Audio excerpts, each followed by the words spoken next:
because Israel is the only democracy that the United States can count on in the Middle East, and maybe not only in the Middle East. So I don't think, it's a minor blip, but it's not something that's going to change the deep and solid relationship between the two countries. How do you feel the media, press, mainstream news channels and news shows are depicting the conflict? It's par for the course. It's always been the same.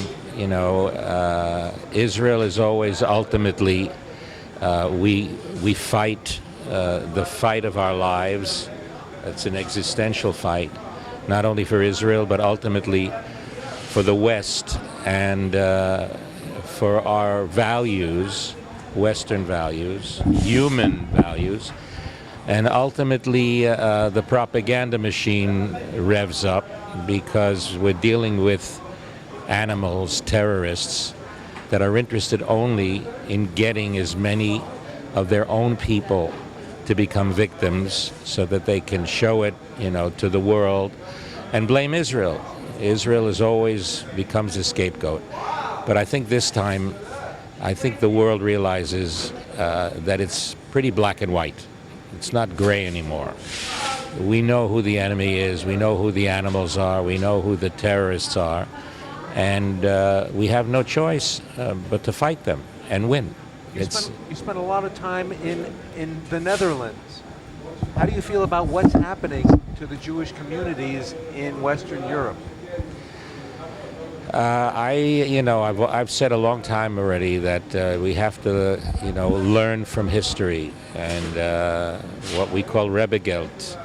And if you don't learn from history, you're doomed to repeat it.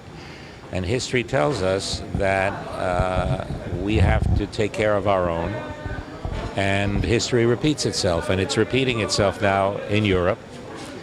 And I think that the Jewish population in all those countries have to wake up and see the light and realize that ultimately there's only one home, safe home for the Jewish people, and that's the State of Israel.